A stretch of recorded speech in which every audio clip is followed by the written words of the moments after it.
তুমি কখনো ভেবেছো 100 বছর আগে মারা যাওয়া একটা রোগের দেহ আবার জেগে উঠলে কি হতে পারে? কুয়াশায় মোড়া এক গ্রাম, যেখানে রাত নামলে কুকুরও ডাকতে ভয় পায়। হঠাৎই একদিন মাটির নিচ থেকে কেউ একজন ডেকে উঠে, একটি অস্পষ্ট ফিসফিসানি, একটা ছায়ামূর্তি, আর তার পেছনে লুকিয়ে থাকা শতবর্ষ এক অভিশাপ। এই গল্প সেই গ্রামের, সেই মৃত মানুষের যে এখনও হার মানেনি সময়কে। এরকমই একটি ভৌতিক পরিস্থিতির উপর ভিত্তি করে আমাদের আজকের গল্পটি। তাই গল্পটি মনোযোগ দিয়ে শেষ পর্যন্ত শুনবেন এবং কমেন্টে জানাবেন গল্পটি আপনাদের কেমন লাগলো। তাহলে চলুন শুরু করা যাক আমাদের আজকের গল্প, কাল বসন্তের কবর।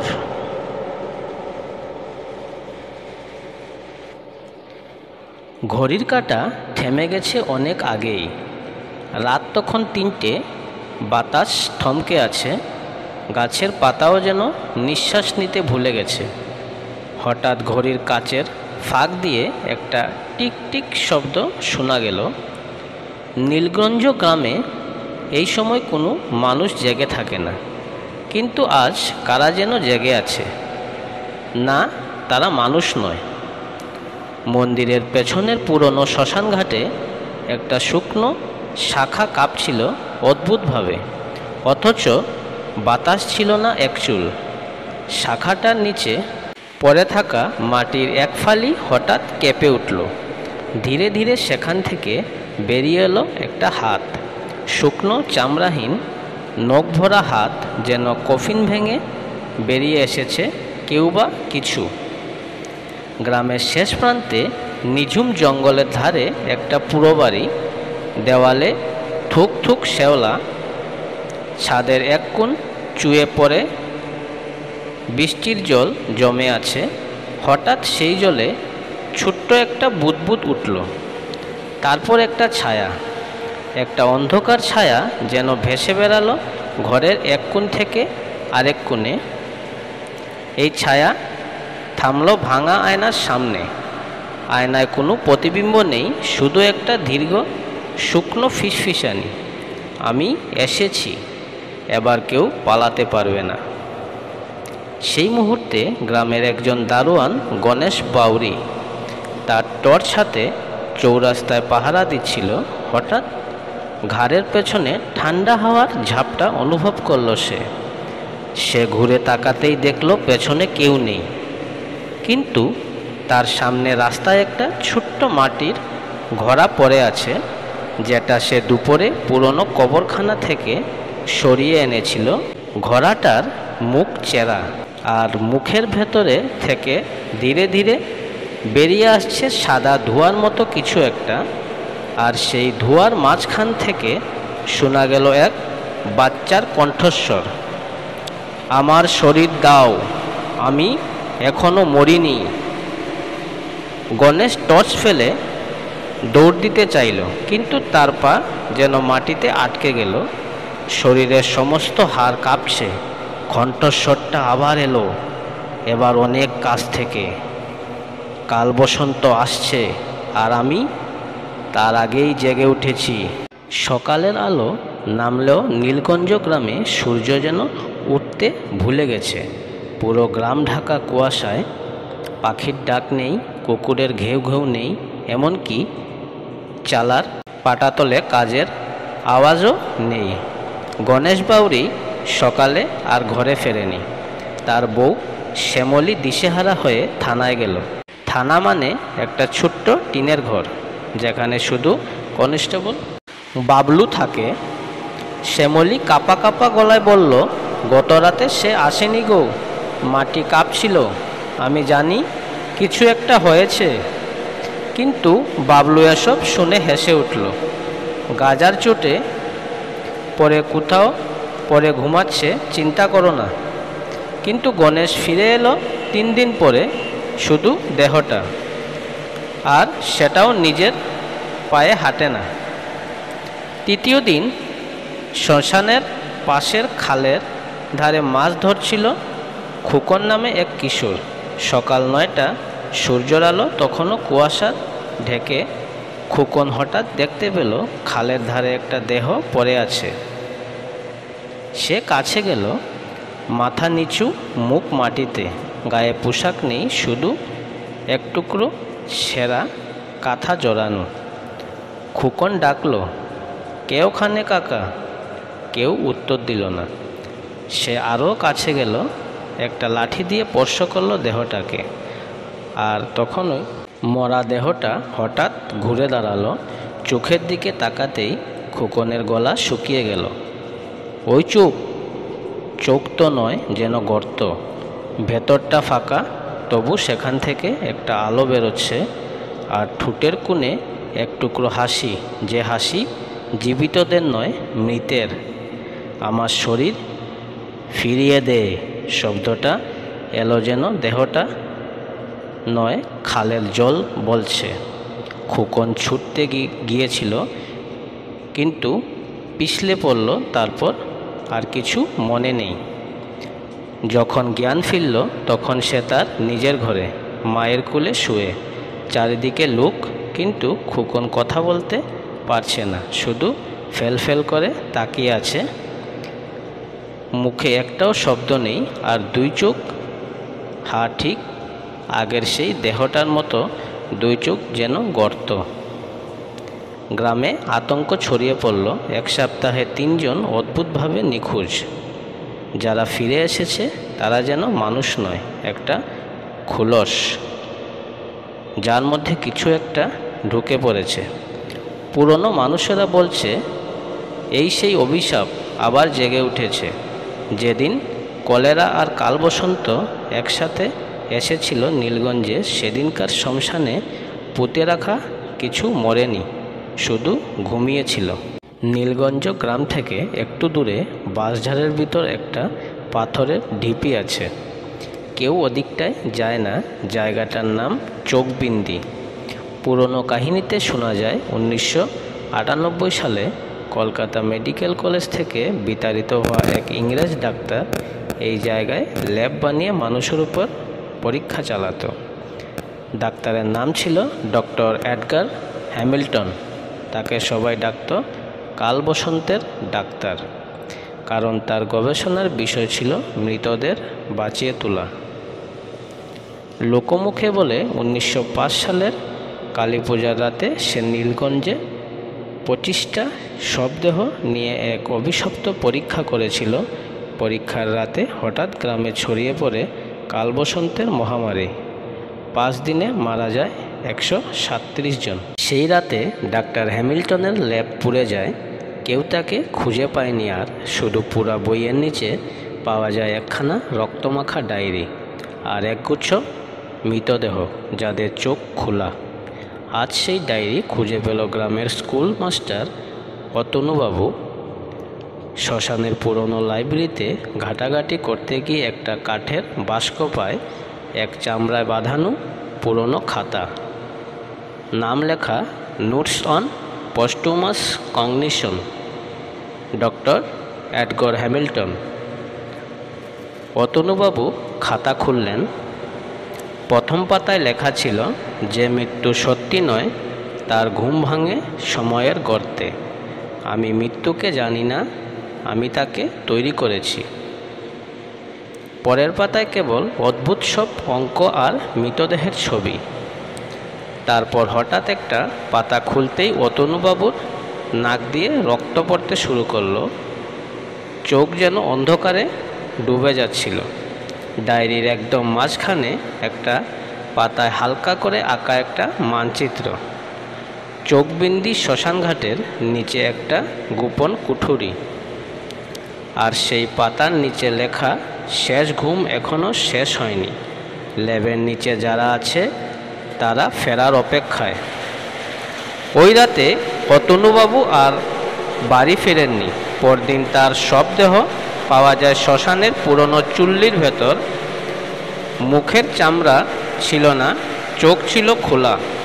আর সবচেয়ে ভয়ানক বিষয়, চুল্লির গায়ে আঙ্গুল দিয়ে আঁকা ছিল সেই শব্দগুলো, ডাক্তার ফিরেছে। 3 জন মানুষ, একজন সাহসী নয় বরং বোকা। সুব্রত গ্রামের মদের দোকানের মালিক, তপন গুড়া শ্মশানকর্মী, আর কল্লুল অতনুবাবুর প্রাক্তন ছাত্র, একমাত্র শিক্ষিত ছেলে যে ভূত প্রেতের বিশ্বাস করেন না। তারা তিনজন ঠিক করল ডায়েরির মানচিত্র অনুসারে চোখবিন্দির সেই গোপন কুঠি খুঁজে বের করবেই। রাত 10টা, চাঁদের আলো নেই, বাঁশঝাড়ের নিচে মৃত পাতার উপর হেঁটে চলেছে তারা। চারিদিকে অদ্ভুত নীরবতা, যেন গাছপালাও তাদের দম বন্ধ করে আছে। তারা পৌঁছালো পাথরের ঢিপির কাছে। কল্লুল ম্যাপ দেখে মাটি খুঁড়ে একখানা লোহার ঢাকনা বের করলো। ধুলো জমা, কালচে হয়ে আছে। ঢাকনার গায়ে ইংরাজিতে খোদাই করা, do not open, they're listening. Subrata হেসে বলল, কাগজে যা লেখা থাকে সবই গল্প। সে হাতুড়ি মেরে খুলে দিল ঢাকনাটা। মাটির নিচে অন্ধকার সিঁড়ি, সিঁড়ির নিচ থেকে আসছে একটা গন্ধ, জলা চামড়া, ধাতব মরচে আর গলিত মাংসের মিশ্রিত ঘ্রাণ। তারা তিনজন নামলো নিচে। মোবাইলের আলোয় সিঁড়ি শেষে একটা লোহার দরজা, দরজার ওপার রক্তমাখা হাতের ছাপ। দরজার নিচ থেকে যেন কেউ নাক ডাকছে, না কান্না করছে, না হাসছে, বোঝাই যাচ্ছে না ঠিক। তপন এগিয়ে দরজা ঠেলে দিল। দরজার ওপাশে একটি বিশাল কুঠুরি, দেওয়ালে পুরনো যন্ত্রপাতি, কাচের বয়ামে ভাসমান চোখ, কাটা হাত, কঙ্কালের মাথা, আর মাঝে মাঝেই জ্বলছে লাল আলো। আর কুঠুরির এক কোণে একটা স্টিলের বেড, তার উপর শুয়ে আছে একটি মানুষ। গায়ে চামড়া নেই, পাঁজর দেখা যাচ্ছে। বুকের উপর হালকাভাবে পরে থাকা একখানা tag, PTN 00, remarking of progress. Kallol ফিসফিস করে বলল, এটা কি সেই ডাক্তার? হঠাৎ লাইট চলে গেল। চারিদিকে ঘন অন্ধকার, নিস্তব্ধ। তারপর একে একে 3টা মোবাইলের ফ্ল্যাশ লাইট জ্বেলে উঠল, কিন্তু তারা জ্বালায়নি। তারা দেখলো শুধু 3টে মুখ দেখাচ্ছে আলোয়। নিজেদের নয়, 3টা মুখ। উল্টো করে বুঝলে ছাদের উপরে। সেই মুখগুলোতে ছিল না চোখ, কিন্তু ছিল হাসি, হাড়ে ঠুকরানো দাঁতের হিংস্র হাসি।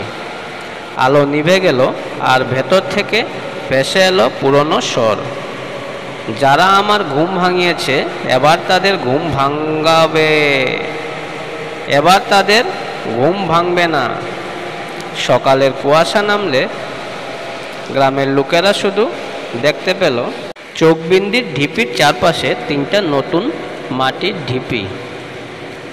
কারো নাম নেই, কারো চিহ্ন নেই, তবে ঢিপির পাশে রক্ত দিয়ে লেখা ছিল, 3জন নামলো, একটাও আর ফিরবে না। চোখবিন্দির ঢিবির পাশে সেই 3টি বেনামি কবর যেন নিঃশ্বাস নিচ্ছে। নীলগঞ্জ গ্রামের লোকেরা কিছু বুঝে ওঠার আগেই শুরু হলো ঘুমরোগ। একটা একটা করে মানুষ ঘুমিয়ে পড়তে লাগলো, আর কখনো জাগলো না। তারা মরে যাচ্ছে না, তাদের নিঃশ্বাস চলছে, চোখ বন্ধ, শরীর ঠান্ডা, কিন্তু ডাকলে উঠে না, নড়লে সাড়া দেয় না, যেন কেউ ভেতর থেকে শরীরটা দখল করে রেখেছে। গ্রামের ডাক্তার বিজয় বিশ্বাস চেষ্টা করছিল রোগীদের জাগাতে। হঠাৎ সে লক্ষ্য করল সব ঘুমন্ত মানুষের চোখের পাতা নড়ছে। ভেতরে যেন তারা কিছু দেখছে। কি দেখছে? সেই রাতে ডাক্তারের ঘরে ঢুকে গেল একজন ঘুমন্ত সুব্রত। চোখ বন্ধ, কিন্তু হাঁটছে। তার পেছনে তপন আর কল্লুরও। 3জনেরই শরীরে জীবনের ছায়া নেই, কিন্তু পায়ের শব্দ আছে। ডাক্তার বলল, তোমরা কি বেঁচে আছো? তারা একসাথে মুখ খুলল। 3 গলা এক হয়ে একটা কণ্ঠস্বর, আমরা না, আমি এখন অনেক মুখে কথা বলছি। ডাক্তার থরথর করে কাঁপছিল। বলল, তুমি কে? তারা উত্তর দিল না। শুধু দেওয়ালের ক্যালেন্ডারটা পড়ে গেল, আর তার নিচে ছায়ার ফুটে উঠল এক নাম, ডক্টর এডগার হ্যামিল্টন। পরদিন ভোরে চারিদিকে ছড়িয়ে পড়ল খবরে নীলগঞ্জের প্রায় সব মানুষ ঘুমিয়ে পড়েছে, কেউ জানে না কেন। শুধু একজন বেঁচে আছে, অতনুবাবুর কিশোর ছেলে নীল। সে বাবার লেখা নোট খুঁজে পেয়েছে, যেখানে ছিল এই রোগের একমাত্র চিকিৎসা। মৃতরা ঘুম ভাঙতে পারে না যদি তুমি ঘুম না পাও। রাত জেগে থাকো, আলোতে থাকো, চোখ বন্ধ করো না। নীল ছোট একটা হারিকেন নিয়ে বসে আছে মন্দিরের সিঁড়িতে 3 রাত ধরে।